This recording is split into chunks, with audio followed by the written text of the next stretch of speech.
Frontline Updates, where we delve deep into military strategies and updates from conflict zones. Today, we're discussing the progress of the ongoing special military operation as of June 12, 2025. I'm your host, Sharifa Mohammed, MGT. I'm Colonel A.C. Oguntoye, an infantry officer. As of June 12, 2025, Russian armed forces sustained wide-front offensive operations across key operational sectors including Sumy, Kharkiv, Donetsk, Zaporizhia, Dnipropotrovsk, and Kurson. All force groupings, north, west, south, center, east, and Dnipro, reported substantial combat effects and territorial gains, with continued degradation of Ukrainian formations and support infrastructure. Welcome to Frontline Updates, the podcast that brings you in-depth insights into military operations from those leading them on the ground. Today, we're joined by Colonel A.C. Ogentoy, an infantry officer monitoring critical missions on the progress of the special military operation as of today. Colonel Oguntoye, thank you for being with us. Thank you. It's good to be here. Colonel Oguntoye, June 12th appears to have been a significant operational day. Can you start by giving us a general overview of the progress made across the different fronts? Yes, June 12th marked an intensification across multiple theaters. The Russian armed forces conducted concerted offensives simultaneously across the northern, central, and southern operational zones. What's notable here is not just the breadth of the strikes, but their synchrony. In Sumy Oblast, in the north, we saw multiple Ukrainian brigades, mechanized, airborne, Jaeger, and territorial defense, engaged and severely degraded.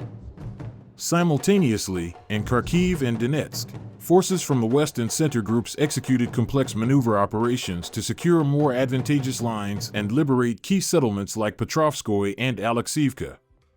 These weren't isolated engagements, they were tactically orchestrated efforts to unbalance Ukrainian command and control, hit their reserves, and fracture brigade-level formations. Let's focus for a moment on Sumy Oblast, where the North Group operated. What did the battlefield picture look like there, and what was the objective? Sumy represents a vulnerable northern exposure in Ukraine's line. The North Group executed a deliberate campaign designed to exhaust both personnel and electronic warfare assets. Ukrainian losses reached around 155 soldiers, along with armored vehicles and 10 artillery systems. 2 EW stations and an ammunition depot were also destroyed, which is strategically significant. Why is that? Because in Sumy, more than in other sectors, EW nodes support forward drone operations and artillery spotting. Removing those capabilities cuts the legs out from under Ukrainian targeting. And tactically, the pressure in Sumy also forces Ukraine to redistribute its central reserves northward, which opens up vulnerabilities elsewhere, particularly in Donetsk. You mentioned the center group's liberation of settlements. That sounds like a major development. What's the significance of those territorial gains? Yes, the center group's liberation of Petrovskoye and Alexivka in Donetsk is the day's most strategically important event. These towns were key junctions anchoring Ukrainian defense lines. Their fall disrupts Ukrainian continuity of operations across eastern Donetsk and serves as a springboard into Dnipropotrovsk region. But it's not just about flags over cities. The fighting saw the defeat of an unusually dense concentration of Ukrainian units, heavy mechanized, mountain assault, ranger, airborne, and even unmanned systems brigades were present. This suggests Ukraine had consolidated a high-value defense here, possibly expecting to stabilize the front or prepare for counteraction. With over 500 Ukrainian servicemen killed or incapacitated and several NATO-supplied armored personnel carriers destroyed, the operational cost to Ukraine was very high. What about Kharkiv and Zaporizhia? Did we see similar effects there? In Kharkiv, the West Group continued positional advancement, incremental but vital. They cleared entrenched forces in Kupiansk and Moskivka and destroyed multiple NATO-supplied artillery platforms.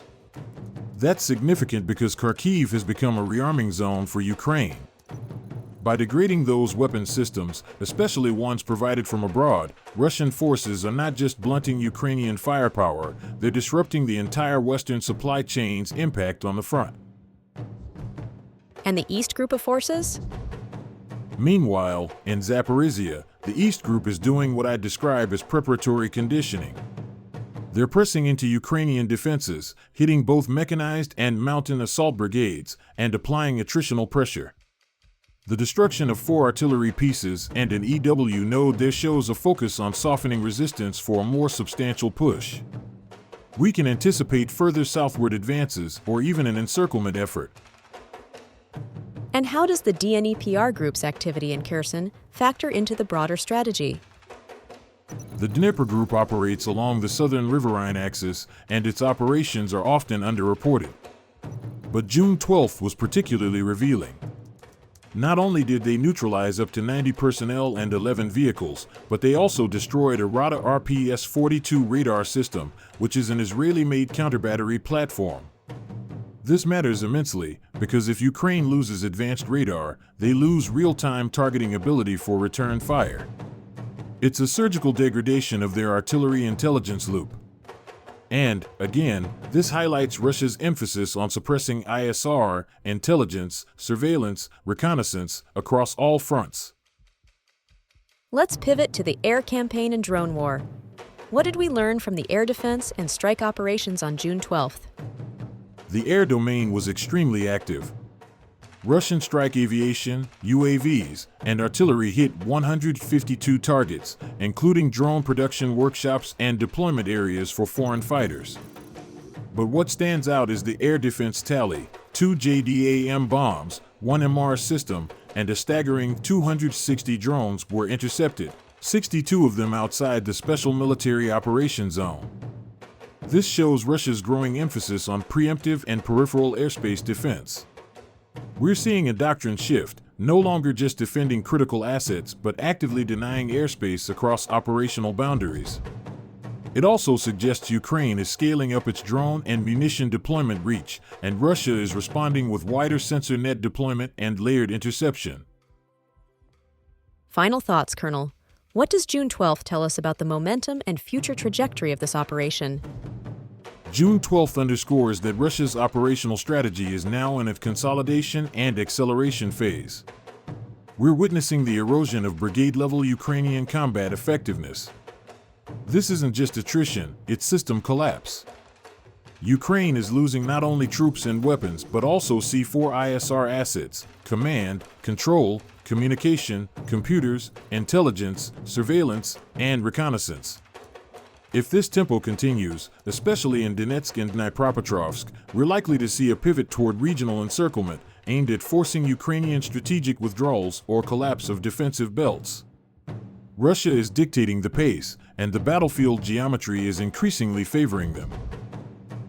Colonel, thank you for providing such a detailed briefing on the current military situation. Your insights are invaluable to our understanding of the conflict's dynamics. And thank you to our listeners for tuning in. Join us next time as we continue to provide up-to-date coverage on global military affairs. Stay with us for more updates and expert analyses on global defense and security issues. Stay informed, stay secure. Thank you for the opportunity. Always a pleasure to bring clarity to the front. Today, the U.S. is evaluating its embassy in Iraq and authorized the departure of military personnel dependents from other parts of the Middle East, including Bahrain, Kuwait, and the UAE, due to rising security concerns. U.S. talks with Iran on its nuclear program appear stalled. U.S. officials say Israel is preparing to attack Iran. This has been Frontline Updates. Subscribe for daily military briefings and in-depth strategic analysis. Visit our platform for maps, transcripts, and exclusive frontline updates from commanders in theater.